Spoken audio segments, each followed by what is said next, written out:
Teka muna, ito muna ang sabi mo hindi ka tinakot.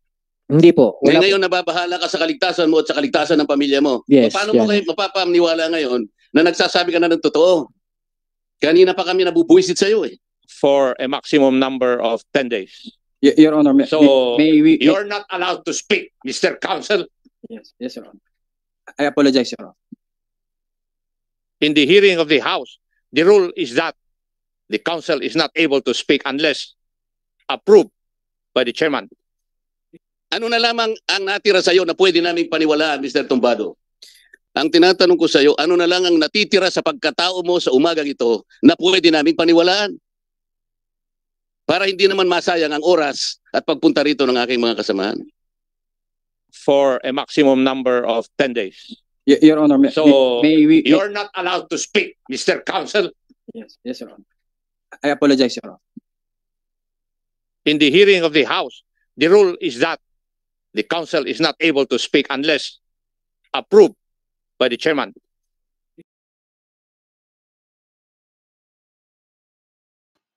Hello, nandito tayo para komento lang para sa aking opinion lang yung nangyayari na house hearing about sa LTFRB corruption. At nirecant naman ng testigo na whistleblower na si Mr. Tumbado. Ewan ko kung anong nangyari pero galit na galit si Congressman Marcolita sa mga pinaggagawa ng whistleblower na ito. At sinasayang lang niya ang mga oras ng mga kongresista. Tunghayan po natin ang kanilang mga diskusyon. The Honorable Marcoleta is now recognized. Maraming salamat, Mr. Chair. Maraming salamat, Congresswoman Pancho. Mr. Tumbado, yung public declaration mo na may corruption sa LTFRB, na nagkakaroon ng bayaran ng bawat prangkisa ina-approve, 5 million pesos, pinawi mo kaagad yun sa loob ng 2 araw. Maliwanag naman ito. Pagkatapos ng pagbawi mo na press conference, gumawa ka pa ng affidavit of recantation. Ito nga ang nandito sa aming harapan ngayon. Sabi mo rito, after a careful reflection and deliberation, blah, blah, blah, ay binabawi mo ang may pinagsasabi mo. Hindi ka ba tinakot para gumawa ka ng pagbawi? Hindi po, Honor. Your Honor. Ito'y mahirap sa ganitong klaseng pagdinig, Mr. Chair. Alam mo, papalit-palit ka ng sagot. Ngayon, kasasabi mo na naman, hindi ka tinakot. Pero dito sa sinumpang salaysay na binigay mo sa NBI, ang sabi mo, nababahala na po ako sa aking kaligtasan at ng aking pamilya. I-reconcile mo nga itong dalawang ito. Ayaw naming sayangin ang pagdinig na ito, Mr. Tumbado. Kung ang sagot mo ay paganyan-ganyan lang, wala kaming panahon para sa'yo. Sabi mo hindi ka tinakot. Ngayon, kasasabi mo lang, sa NBI, sinabi mo nababahala ka na sa kaligtasan mo at sa iyong pamilya. Ano na naman ang totoo rito? Your Honor, kaya po ako nag-recant dahil po mismo si Chairman Guadis tumawag po sa akin. Teka muna, ito muna ang sabi mo hindi ka tinakot. Hindi po. Ngayon nababahala ka sa kaligtasan mo at sa kaligtasan ng pamilya mo. Yes, Paano mo kayo mapapaniwala ngayon na nagsasabi ka na ng totoo? Kanina pa kami nabubuisit sa iyo eh. Sa totoo lang. Sinayang mo ang oras ng bawat isang pumunta rito. Huwag na yun sa akin. Itong mga kasama ko rito, nakita mo yung mga bihis nila, nakita mo si Congressman Lee, nakabarong, Congressman Bustitas, kanina pang alas 6 ng umaga ito. Naplatan pa. Babayaran mo ba lahat ng damages na ginawa mo sa umaga ito? Ito, tinatanong kita. Kasi kailangan nating malaman kung kailan ka nagsasabi ng totoo at kung kahit kailan magsasabi ka pa ng totoo. Alam mo ba yung kasaysayan ng The Boy That Cried Wolf? Alam mo ba yun? Hindi po, Honor. Your Honor. Hindi ka nag-school? O hindi ka nakinig sa teacher mo nung na hindi mo lamang literature? Ito high school lang ito eh. Hindi po nabanggit. Alam mo yung The Boy Who Cried Wolf? Kung bakit yun ay napatala sa kasaysayan ng literature? Alam mo? Hindi nga. Alam mo, hindi. Hindi po. No, kaya pala eh. Kaya ganyan eh. Yung taong yon Binibiro niya kahit na isang bagay na dapat pagtiwalaan ng kanyang kapwa. Nagpapasaklolo. Sa tuwing hihingi siya ng saklolo, dumarating ang mga tao. Nung pangalawang darating talaga yung bagay na maglalagay sa kanya sa panganib, at totoo na yung paghingi niya ng saklolo, wala na nagtiwalang tao sa kanya. Gusto mo bang mangyari sa buhay mo yan? Na kahit isang tao, wala nang maniniwala sa'yo? Kanina lang dito, pinresent yung mga text messages ni Congressman Gutierrez. Gusto ko, Mr. Chair, bago ko makalimutan, let us do a forensic investigation on those text messages. Kasi doon, nakalatag.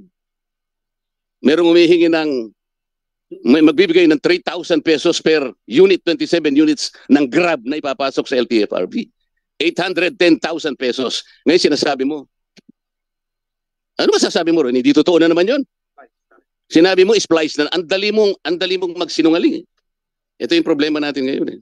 Alam mo kung nasa korte ka, hindi ka paniniwalaan. Alam mo ba yung recantation maski sa korte? Ayan, may abogado ka. Hindi binibigyan ng halaga ng korte ang mga ganitong klaseng, mga walang kakwenta-kwentang mga salaysay. Pagka-recantation. Alam mo kung bakit? Ang korte kasi naniniwala na yung unang bugso ng damdamin mo na gumawa ka ng pahayag, yun ang mas pinaniniwala. Kamukha kanina. Tinanong ka ni Congressman Acharon. Ano itong mga immediate problems na sinasabi mo kahit na nag-recant ka, pero ito tinitindigan mo? Ayaw mo lang sabihin. Meron ka bang listahan ng mga taong nagpunta sa'yo na nagkakaroon ng problema at sinisingil sila ng pera bago approve ng LTFRB? Yun ang pinagsisikip ng dibdib mo eh.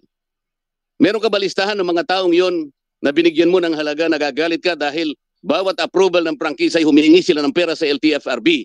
Nasaan ang mga pangalan ng mga tao na yon? Binigay mo ba sa komite? Hindi po yan, Your Honor. Kaya mo bang ibigay sa komite yung mga pangalan ng tao na araw-araw ay pumupunta sa'yo, pinagsisikip ng dibdib mo, nagagalit ka, kaya ka nga nagkaroon ng pagdideklara sa publiko? Yes, Your Honor. Ibibigay mo yung mga pangalan ng mga taong yon Yes, Your Honor. para sa ganun magkaroon ng hustisya kung Yes, totoo o Your Honor. hindi. Yes, Your Honor. Oh, paano ngayon kung sasabihin nila, hindi po totoo ang sinasabi ni Tumbado? Ano mangyayari sa buhay mo? Ito yung sabi mo after careful deliberation. Ito pakinggan mo.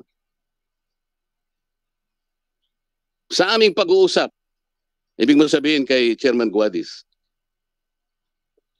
matapos ang press conference ay tinawagan ako ni Chairman Guadis at nagmakaawa siyang ako'y makausap at nakiusap na bigyan ko siya ng pangalawang buhay, ibalik ang reputasyon at karir sa dahilan ng aking pagbawi o recantation.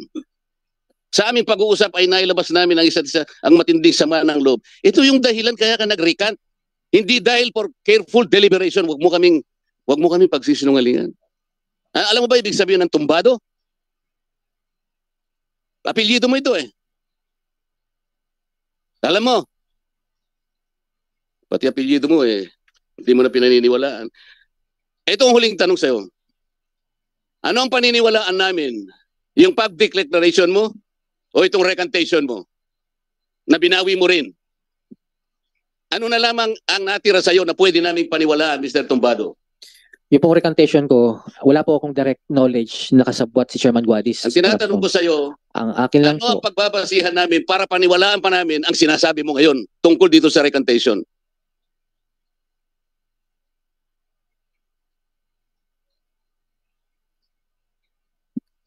wala po kasi akong ebidensya, direct evidences na magpapatunay na mapipinpoint po si Chairman Guadis sa allegations na po. Wala akong tinatanong sa'yo tungkol kay Chairman Guadis. Ang tinatanong ko sa'yo, ano na lang ang natitira sa pagkatao mo sa umagang ito na pwede namin paniwalaan? Para hindi naman masayang ang oras at pagpunta rito ng aking mga kasamahan.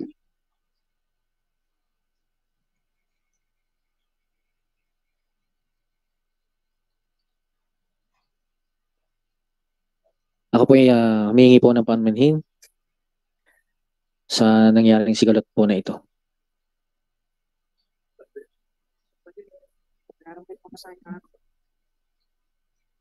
Ganun lang kasimple. Ang NBI ba naniwala sa'yo? Palagay mo. Yan lang po yan, Your Honor. Anong sabi, Mr. Chair? Anong sabi mo? Depende na po kung maniniwala po sila sa salaysay ko yan. Meron, Mr. Chair, meron bang taga-NBI dito? Nasaan po yung mga taga-NBI na kumuha po ng sinumpang salaysay ni Your Mr. Honor, Tombado? Your Honor, we do not believe his statements Anong gagawin ninyo sa kanya? because we are requiring him to return by Thursday to substantiate his allegations because it's so generic. And he failed to name names and answers the essential questions, the 4 Ws and 1 H. Mr. Chair, ako po, ang motion ko ay That's- i-cite po natin siya for contempt. Dahil po sa ginawa niya sa atin sa umaga nito. Ito po ay kawalan ng paggalang. Wag na po ako. Ito po ang mga kasama ko rito. At ang kabanalan po ng pagdinig na ito, hindi po biro-biro ito eh. Hanggat hindi mo na ipakikita sa amin na pwede kaming paniwalaan, bigyan mo kami ng pagkakataon, mahusgahan ka namin, na meron pang natitira sa pagkatao mo na pwede naming paniwalaan na magagamit ng komiting ito.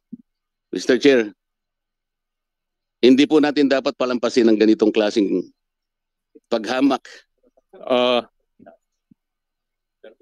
Honorable Marcoleta, you still have the floor. Thank you, Mr. Chair. As I have maintained in my last statement that culminated into emotion, I believe the answers supplied by Mr. Tombado to us for every questions asked by each member did not bring any consolation, did not bring any enlightenment on the part of the members of this committee. After each and every question, Mr. Chair, there has not been any basis for us to believe any of his statements and answers or replies to every question. For example, as I have said, even the text messages presented earlier, initially he said that was what was the term given? Lies. No, the earlier term is that he said that is authentic. Yeah. And in the next question, he said it was spliced.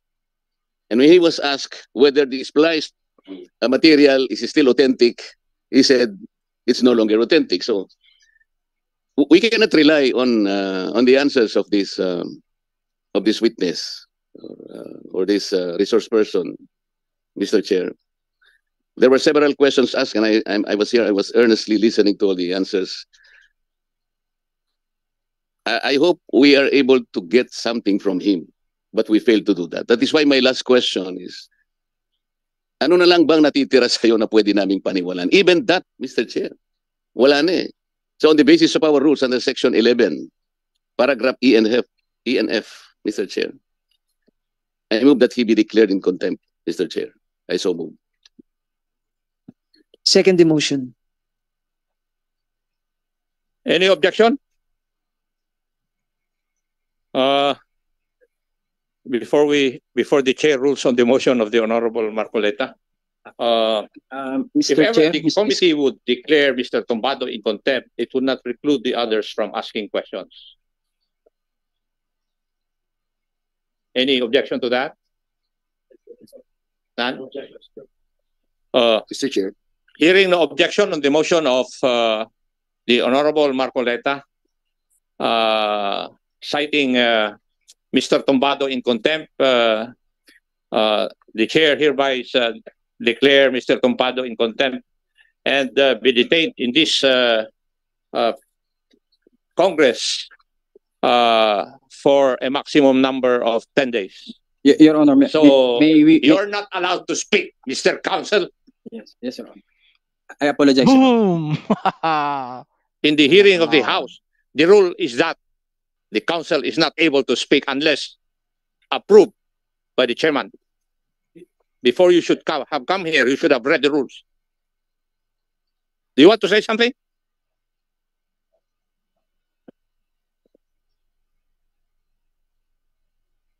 The motion of the Honorable Marcoleta is hereby approved, and Mr. Tombado will be detained in the